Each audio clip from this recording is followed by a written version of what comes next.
So really, so the first step is having a realistic view of what law practice is like, and you give them some advice on how to do that. That's excellent. And then thinking this question about vocation, how will this calling really be love of neighbor and service to God?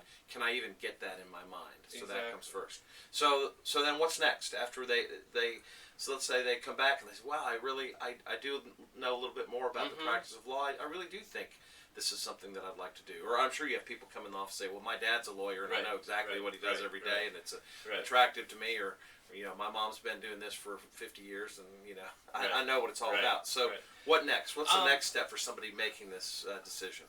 It's a little bit related to the first one. I think it's asking them, well, why do you want to go to law school? And obviously if they've learned about the practice of law, there's probably a good answer there. And they've done some of that homework we've just talked about and some of that praying and reflecting. But if they really haven't, you want to. What I try to figure out is are they going to law school for some bad reasons? There's good reasons to go to law school, and there are bad reasons, and there are very bad reasons. Absolutely. And one of the bad reasons for me is I call it the default choice. I think you have another phrase for it. I call it the unvision. Yeah, the unvision. And the default choice is simply, well, I don't want to be a doctor. I don't like blood, and I don't like biology, and I don't want to be a salesperson. I'm pretty smart. I'm pretty smart. Do well on tests. I do well on tests. I don't want to be an accountant. Like to read. I like to read and write. Maybe I argue well. That's a classic one. There's and at the end of the day, I've eliminated a lot of things I don't want to do. And law school is one of the ones left, so I might as well go to that. It's a respectable profession. You can earn good money there and get a credential. And there's something about legal training that's good. Smart people that don't have any other marketable skills and decide to go to law school. It's a terrible reason to go to law school. Don't do it. It's a terrible reason to go to law school. And I can attest to that only because that was part of one of the reasons why I went to law school. Yeah, well, you're doing all right. I had some good reasons, which was sort of gifting and talents and wanting to help people, but not knowing anything about the practice of law, doing the default choice, and God sort of taking some bad decisions and being able to do things with it that in ways I couldn't have imagined when I was looking at law school. Yeah. So, if you go for bad reasons, God can work with that. That's not going to be a limitation. Yeah, and we can list some of the other bad reasons, right? Because I want to make money. No, that's a terrible reason. If you're going to law school for the money, don't do it. A couple of reasons. One, that's a bad reason to do anything, right? And two, you're not guaranteed to make a lot of money as a lawyer. Just to do a little bit of research on the distribution curves about what law school grads are making, especially these days, and that's just to discount that.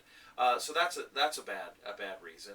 And then I also tell students, if you really want it for the money, I said, take all that debt you're going to accumulate in law school and buy like a Dunkin' Donuts franchise or something like that, because you're going to make probably make a lot more money than you will there. That's right. And I think another way we fail to, another bad reason connected to some of these things that we're talking about, I think, is probably I want to have a respectable life, and I'm going to be a credible, respectable member of society, so I can do some more spiritual work out of this respectability. That too is a bad idea. So, what about good reasons? What would you say are good reasons for going, or how would you go about ferreting out and asking students? That's a hard question. It's a really hard question. That is a hard question. Because callings, I think, are sometimes a very mysterious thing, and they're certainly not clear at the front end. I would just try to peel away some of the bad reasons and make sure they're not there. And if they're not there, and a student has a desire to go to law school, they've seen what the day-to-day practice of law is like, they have a sense of this is an arena they can serve and how they might be able to serve. Again, and it could be serving through a legal aid clinic in ways that everyone can sort of nod their head and say, oh yes, you are providing a service, but also just serving on a day-to-day basis, being a Christian in the practice of law. If they understand that, my sense is they have a calling, and they have the right sense, even if they don't know how that's going to play out in terms of what practice area, litigation, transactional work. So that's kind of what I ferret. I was trying to strip away, the bad reasons and see kind of what's left there. And usually, if you strip away the bad reasons, what's left there is a good reason to go to law school.